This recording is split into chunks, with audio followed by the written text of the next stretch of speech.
बिस्मिल्लाहिर्रहमानिर्रहीम अल्लाहुम्मा सल्ली अला मुहम्मद। अस्सलाम वालेकुम स्टूडेंट्स ऑफ क्लास 9। बेटा उम्मीद करता हूँ आप सब खैरियत से होंगे। अल्लाह पाक आप सबको अपने हिफ्ज़ व अमान में रखे। बेटा physics national book foundation chapter number 4 के न्यूमेरिकल्स हम लोग कर रहे हैं। इससे लास्ट वीडियो लेक्चर में आप लोगों ने क्वेश्चन नंबर 1 से क्वेश्चन नंबर 5 तक किया है। आज हम लोग इंशाल्लाह क्वेश्चन नंबर 6 से आगे क्वेश्चन नंबर 9 तक करेंगे। बेटा क्वेश्चन नंबर 6 देखें। Calculate the torque acting on a spanner of length 20 centimetre. आपने टॉर्क कैलकुलेट करना है जो एक स्पैनर पे एक्ट हो रहा है जिसकी लेंथ कितनी है 20 centimetre. To loosen a nut by a force of 50 newton. और वो स्पैनर जो है नेट को लूज़ करता है और कितनी न्यूटन फोर्स लगती है उस पर 50 न्यूटन। पहला काम हमने ये लेंथ और इस फोर्स को यूज़ करके हमने टॉर्क फाइंड करना है। दूसरे पोर्शन में क्या है, if the same net is लूजन up by the force of 100 Newton. कहता है अगर उसी नेट को आप 100 न्यूटन फोर्स लगा के ओपन करते हैं, what should be the length of spanner. Spanner की लेंथ क्या होनी चाहिए। ठीक है, तो जाहिर सी बात है अगर फोर्स ज़्यादा लगाएंगे तो लेंथ क्या हो जाएगी, कम हो जाएगी। ठीक है, ये कॉमन सेंस की बात है। तो आइए चलते हैं न्यूमेरिकल को सॉल्व करते हैं। सबसे पहले गिवन डेटा है हमारे पास। गिवन डाटा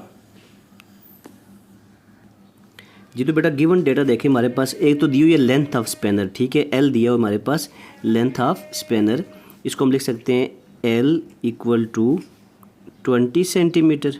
ठीक है, 20 सेंटीमीटर को हमने मीटर में कन्वर्ट करना है तो 20 डिवाइडेड बाय 100, क्योंकि एक मीटर में 100 सेंटीमीटर होते हैं तो सेंटीमीटर से मीटर में जाने के लिए 20 डिवाइडेड बाय 100, ये 0 0 से कैंसिल।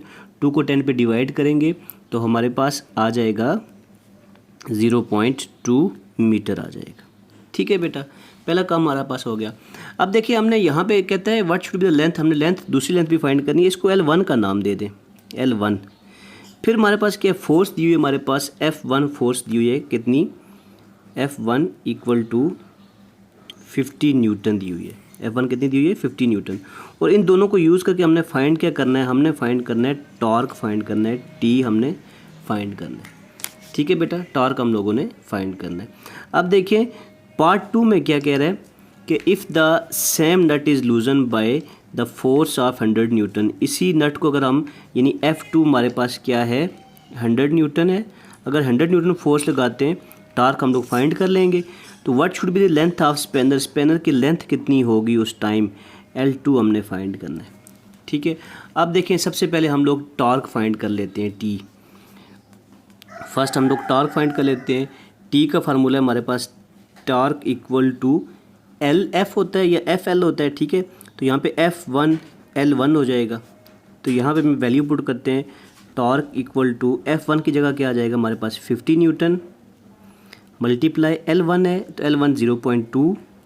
ठीक है, तो 50 को 0.2 से मल्टीप्लाई कर देंगे बेटा तो हमारे पास ये न्यूटन है, ये मीटर है, तो हमारे पास यूनिट आ जाएगी न्यूटन मीटर। तो टॉर्क हमारे पास आ जाएगा, टॉर्क टी जो आएगा हमारे पास इक्वल टू 50 को 2 से 0.2 से मल्टीप्लाई करेंगे ना तो ये 10 न्यूटन आ जाएगा हमारे पास, 10 न्यूटन मीटर आ जाएगा। ठीक हो गया बेटा। आगे देखें नेक्स्ट क्या है हमारे पास। नेक्स्ट हम लोगों ने फाइंड करना है L2 फाइंड करना है। अब L2 के लिए क्या करेंगे, दोबारा हम लिखते हैं टॉर्क का फार्मूला। टॉर्क होता है इक्वल टू F2L2। F2L2 आ जाएगा, T इक्वल टू FL। टा होता है ना, टा इक्वल टू FL, F2L2। तो F2L2 हमने L2 फाइंड करना है। F2 यहाँ पे क्या हो रहा है मल्टीप्लाई, इधर आगे क्या होगा डिवाइड हो जाएगा। Torque divided by F2 equal to L2। ठीक है, तो हमारे पास फार्मूला कुछ इस तरह से बन जाएगा L2 equal to torque by F2। Values put कर लेंगे। टॉर्क की वैल्यू यहाँ पे हमारे पास कितनी आई थी, 10 आई थी। 10 डिवाइडेड बाय F2 कितना है हमारे पास, यहाँ पे हमने निकाला है 100 न्यूटन है। तो 10 डिवाइडेड बाय 100 करेंगे, 0 0 से कैंसिल, 1/10 जो है हमारे पास आ जाएगा 0.1 मीटर आ जाएगा। जबकि हमने सेंटीमीटर में करना है तो इसको यहीं पे मल्टीप्लाई बाय क्या कर देंगे 100 कर देंगे। तो हमारे पास जो L2 आ जाएगा वो 10 सेंटीमीटर आ जाएगी हमारे पास। ठीक है बेटा, बिस्मिल्लाहिर्रहमानिर्रहीम। बेटा क्वेश्चन नंबर 7 देखें। If a nut is loosen by 90 newton metre torque. एक नट को हम लूज़ करते हैं और टॉर्क कितना है हमारे पास 90 न्यूटन मीटर है using a spanner of the length 30 centimetre और जो स्पेनर हम यूज़ कर रहे हैं उसकी लेंथ कितनी है 30 centimetre. Then how much force is applied on the spanner, spanner पे कितनी फोर्स लगेगी तो जो है नट ओपन होगा। ठीक है, टॉर्क दिया हुआ है हमारे पास और लेंथ दी हुई है, तो हमारे पास गिवन डेटा क्या है, टॉर्क दिया हुआ है 90 न्यूटन मीटर, लेंथ दी हुई है L equal to 30 centimetre, centimetre को मीटर में चेंज करेंगे, 30 डिवाइडेड बाई 100 कर देंगे, 0 0 से कैंसिल, 3 डिवाइडेड बाई हमारे पास क्या आ जाएगा 10, तो 3/10 क्या होता है 0.3 मीटर होता है। ठीक है बेटा, अब देखें यहाँ पे टॉर्क हमने हमारे पास दिया हुआ है, L दिया हुआ है, हम लोगों ने क्या फाइंड करना है, फोर्स फाइंड करनी है। तो फार्मूला हमारे पास क्या होता है T equal to F multiply by L। ठीक है, F फाइंड करना है, L यहाँ पे आगे डिवाइड हो जाएगा, तो हमारे पास क्या हो जाएगा F इक्वल टू L आगे डिवाइड, तो T बाई L बन जाएगा। ठीक है, वैल्यूज़ पुट कर देंगे, F equal to T by L, torque by L, torque की वैल्यू 90 डिवाइडेड बाई L क्या है हमारे पास 0.3। ठीक है, तो 90 को 0.3 पे डिवाइड कर देंगे, तो 90 डिवाइडेड बाई 0.3 हमारे पास आ जाएगा, यानी फोर्स आ जाएगी हमारे पास F equal to 300 newton. Simply इसको इस पर डिवाइड कर देंगे कैलकुलेटर से, तो हमारे पास 300 न्यूटन आ जाएगी। ठीक है बेटा, बिस्मिल्लाहिर्रहमानिर्रहीम। बेटा क्वेश्चन नंबर 8 देखिए, 2 masses 200 gram and 50 gram are hanging at positions 60 centimetre and 70 centimetre respectively on a uniform metre rod. ये एक मीटर रॉड है हमारे पास, इस पे 2 वेट हैं, एक वेट है हमारे पास M1 जो है ये 200 ग्राम है। ठीक है, M2 है हमारे पास जो 50 ग्राम है। ठीक है, ये वाला 50 है, ये वाला 200 है। ठीक है, तो कहता है कि दोनों हैंग किए गए हैं, एक 60 सेंटीमीटर पे हैंग किया गया, ये पूरा मीटर रॉड है, 0 से शुरू होकर 60 पे चला गया, 100 तक चला गया, तो ये 60 सेंटीमीटर पे हैंग किया गया है, और दूसरा वाला 70 सेंटीमीटर पे। कहाँ से, ये सेंटर है, ये वाला इसका सेंटर है जहाँ पे रॉड को बैलेंस किया गया है। ठीक है, अब देखें तो यहाँ पे रॉड को बैलेंस किया गया है, ये 50 है, तो यहाँ से 10 सेंटीमीटर आगे, यानी जो L1 है यहाँ से यहाँ तक ये L1 हो जाएगा, दैट इज़। ठीक है, और दूसरा 70 सेंटीमीटर पे कहाँ से, सेंटर से 70 सेंटीमीटर ये L2 हो जाएगा। ठीक है, L1 10 सेंटीमीटर सेंटर से, L2 20 सेंटीमीटर सेंटर से। ठीक है, इस पे 2 मैसेज को लटकाया गया है, एक 200 ग्राम है, एक 50 ग्राम है। वो कह रहा है क्वेश्चन में, where should the third mass of 150 gram be positioned. तीसरा मैस जो है 150 ग्राम का होगा, वो यहाँ पे किस जगह पे हम उसको लटकाएं, हैंग करें कि ये मीटर रॉड बैलेंस रहे। तो हमने यहाँ से डिस्टेंस फाइंड करना है कि 150 ग्राम का बैलेंस तो है हमारे पास, वेट तो है, लेकिन इसको कहाँ पे हैंग करेंगे, तो हमने डिस्टेंस फाइंड करना है। ठीक है, तो अब देखें यहाँ पे सबसे पहले गिवन डेटा हमारे पास होगा, गिवन में क्या है, गिवन डेटा में हमारे पास सबसे पहले M1 दिया हुआ है इक्वल टू 200 ग्राम, तो ग्राम से हम जाएंगे किलोग्राम में। ठीक है, तो 200 को 1000 पे डिवाइड कर देंगे बेटा, तो ये 2 0 से कैंसिल, 2 डिवाइडेड बाई 10, तो हमारे पास 0.2 किलोग्राम आ जाएगा। फिर नंबर 2 दिया हुआ है हमारे पास, M2 दिया हुआ है 50 gram, M2 equal to 50 gram equal to 50 divided by 1000 करेंगे, तो हमारे पास आ जाएगा, डायरेक्ट आपने डिवाइड कर देना है, 5 डिवाइडेड बाई 100, तो हमारे पास ये आ जाएगा 0.05 किलोग्राम। ठीक है बेटा, अब देखिए आगे नेक्स्ट क्या चीज़ गिवन है हमारे पास 50 सेंटीमीटर से यहाँ तक हमारे पास M3 भी गिवन है हमारे पास, मैस ये वाला 150 ग्राम जो हमने हैंग करना है, M3 भी गिवन है, M3 इक्वल टू 150 ग्राम।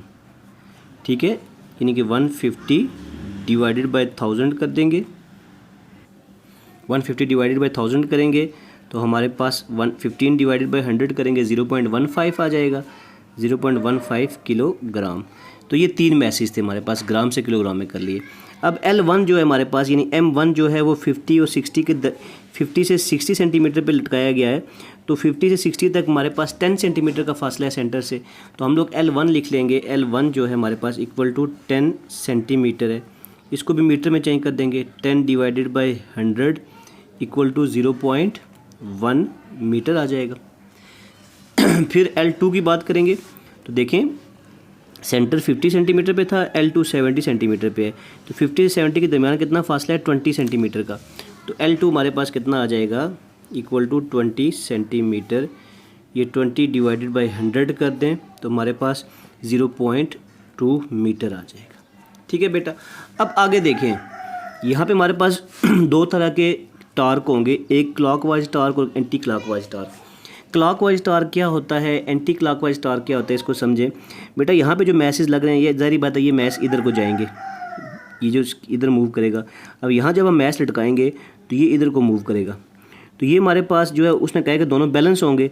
तो ये जो है देखें घड़ी यूँ मूव करती है ना, यूँ ऐसे घड़ी चलती है, तो ये हमारे पास जो राइट साइड पे जो मैसेज हैं ये प्रोड्यूस करेंगे क्लॉकवाइज टार्क, इसको क्या बोलेंगे क्लॉकवाइज टार्क। और ये वाला क्या होगा एंटी क्लॉकवाइज टार्क, ये क्या होगा एंटी क्लॉकवाइज टार्क। और क्लॉकवाइज टार्क और एंटी क्लॉकवाइज टार्क दोनों आपस में क्या होंगे बराबर होंगे। हम लोग यहाँ पे लिखते हैं as clockwise torque equal to anti clockwise torque. ठीक है, क्लॉकवाइज टार्क और एंटी क्लॉकवाइज टार्क आपस में इक्वल होंगे। अब क्लॉकवाइज टार्क दो हैं हमारे पास, एक मैस M1 के लिए और एक मैस M2 के लिए। देखें तो हम लोग क्लॉकवाइज टार्क लिखेंगे, हमारे पास दो क्लॉकवाइज टार्क हैं। एक जो हो जाएगा हमारे पास टार्क क्या होता है T, यहाँ T1 ठीक है प्लस T2 कर देंगे, यहाँ पे टा3 कर देंगे। 3 क्यों, ये तीसरा मैस है M3 है। ठीक है, तो पहले मैस के लिए टार्क टा1, दूसरे के लिए टा2, फिर तीसरे मैच के लिए टा3 आ जाएगा हमारे पास। ठीक है, अब टार्क 1 जो है इसका फार्मूला क्या होता है, टार्क का फार्मूला क्या है W1 इंटू L हो जाएगा L1।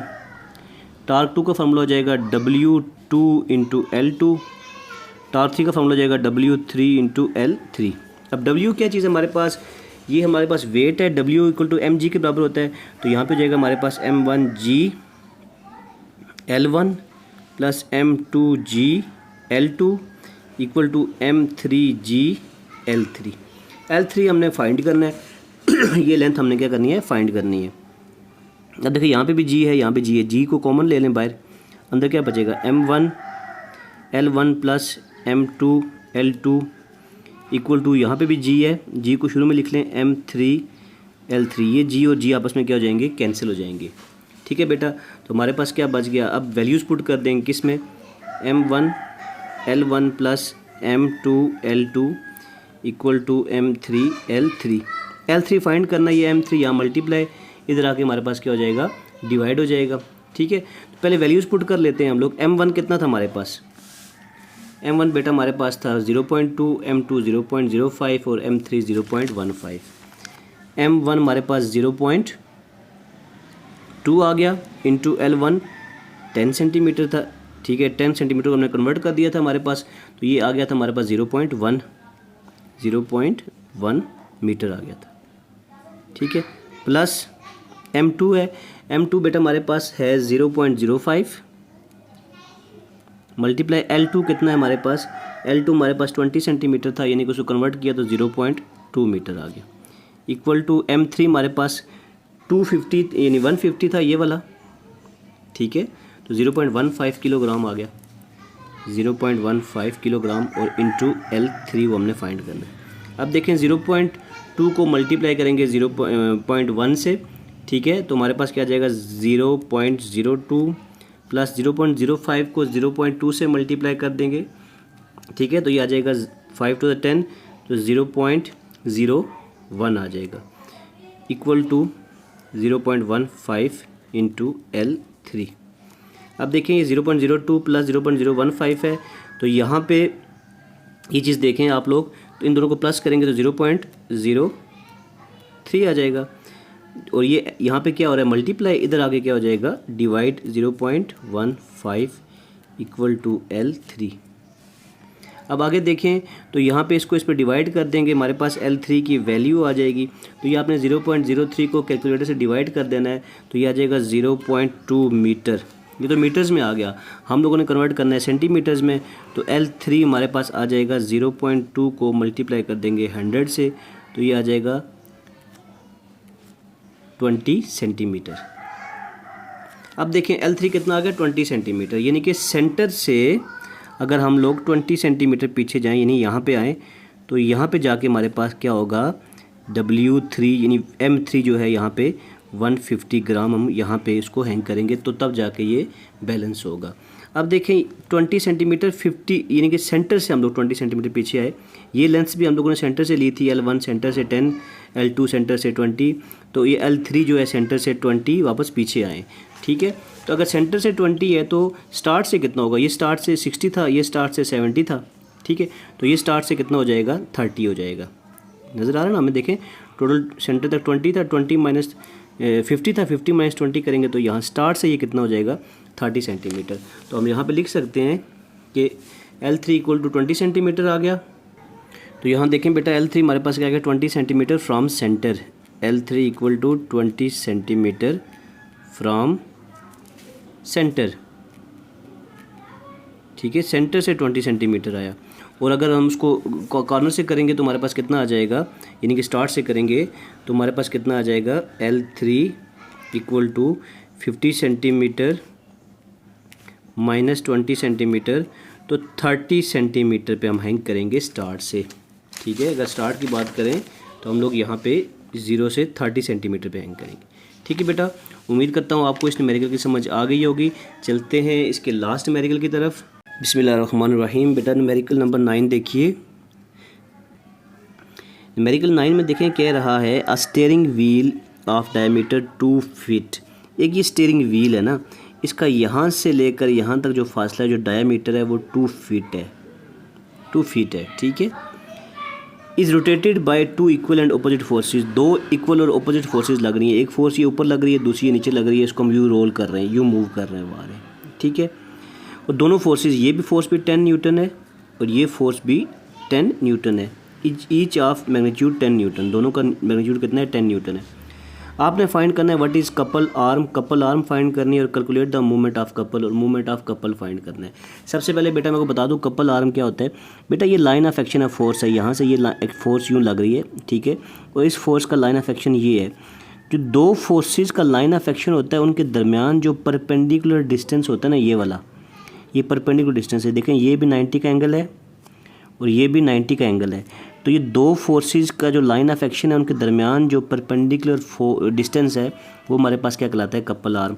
तो कपल आर्म हमारे पास यही होगा 2 फीट, इसको हम लोग कन्वर्ट कर देंगे मीटर्स में तो हमारे पास कपल आर्म आ जाएगा, ठीक है। सबसे पहले देखें डायमीटर दिया हुआ है हमारे पास, गिवन डायमीटर है जी। तो बेटा गिवन डेटा हमारे पास क्या है, हमारे पास सबसे पहले डायमीटर दिया हुआ है D इक्वल टू 2 फीट, ठीक है बेटा। अब D इक्वल टू 2 फीट है, 2 फीट को हम कन्वर्ट करेंगे किस में, मीटर में। पहले हम इसको कन्वर्ट करते हैं, फिट से जाते हैं हमारे पास सेंटीमीटर में, ठीक है बेटा। तो फिट से सेंटीमीटर में जाने के लिए 1 फीट में होते हैं हमारे पास बेटा 30.48 सेंटीमीटर। तो 2 फीट में कितने हो जाएंगे, 2 मल्टीप्लाई बाय 30.48, 2 को 30.48 से मल्टीप्लाई कर देंगे तो ये हमारे पास आ जाएगा 32 + 60, 60.48 को 2 से मल्टीप्लाई करेंगे तो ये 96 आ जाएगा, तो 60.96 सेंटीमीटर आ जाएगा। इसको मज़ीद 100 पे डिवाइड कर देंगे तो हमारे पास मीटर में वैल्यू आ जाएगी जी। तो बेटा 100 पे डिवाइड करके तो हमारे पास 0.61 मीटर आ जाएगा अप्रॉक्सीमेटली। ये 60.96 है ना, 61 कर दें तो 61 को 100 पे डिवाइड किया 0.61 आ गया, ठीक है बेटा। उसके बाद हमारे पास क्या दिया हुआ है, नेक्स्ट हमारे पास दिए हुई है फोर्स दी हुई है, मैग्नीट्यूड ऑफ फोर्स दिया हुआ है, F दी हुई है हमारे पास कितनी, F इक्वल टू यहाँ पे ये magnitude of force 10 Newton, 10 Newton हमारे पास फोर्स दी हुई है, ठीक है। हम लोगों ने क्या फाइंड करना है, कपल आर्म और movement of couple. Couple arm सबसे पहले फाइंड करना है और मूवमेंट ऑफ कपल, ये दो चीज़ें हम लोगों ने फाइंड करनी है बेटा। सबसे पहले कपल आर्म फाइंड कर लेते हैं। तो कपल आर्म क्या होता है बेटा, मैंने आपको अभी बताया है कि कपल आर्म जो है ना, ये तो देखें दो फोर्सेज है, ये वाली फोर्स ऊपर लग रही है, ये वाली फोर्स नीचे लग रही है। ये जो फोर्स इस डायरेक्शन में लग रही है तो इसके लाइन ऑफ एक्शन जो है वो यूँ है, इस फोर्स का लाइन ऑफ एक्शन यूँ नीचे की तरफ है। तो दोनों फोर्सेज का जो लाइन ऑफ एक्शन है उनके दरमियान, ये लाइन ऑफ एक्शन और ये लाइन ऑफ एक्शन दरमियान जो परपेंडिकुलर डिस्टेंस है वो हमारे पास क्या कहलाता है, कपल आर्म। तो हम लोग कपल आर्म का लिख लेते हैं as couple arm is equal to perpendicular distance, ठीक है, perpendicular distance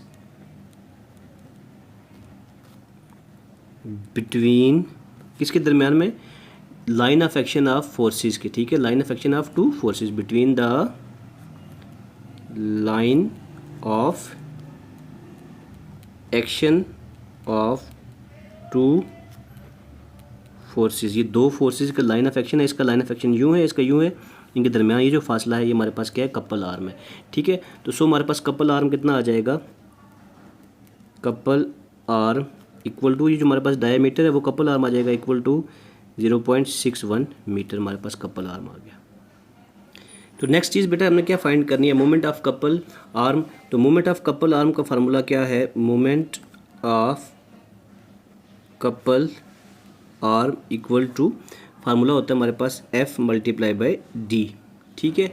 F को D से मल्टीप्लाई कर देंगे तो फोर्स मल्टीप्लाई बाई ये जो डिस्टेंस होता है हमारे पास, तो ये F कितना है हमारे पास 10 है, मल्टीप्लाई D अभी हमने निकाला है ऊपर 0.61, ये D है हमारे पास, ठीक है। डायमीटर जो हमारे पास था 0.61 मीटर्स में कन्वर्ट किया है तो 0.61, तो moment of couple arm equal to कितना आ जाएगा, 10 को 0.61 से मल्टीप्लाई कर देंगे तो ये हमारे पास आ जाएगा, ये फोर्स है और ये डिस्टेंस है मीटर, न्यूटन मीटर में आएगा हमारे पास, तो ये आ जाएगा 10 को 0.61 से मल्टीप्लाई करेंगे तो 6.1 न्यूटन मीटर हमारे पास आंसर आ जाएगा, ठीक है बेटा।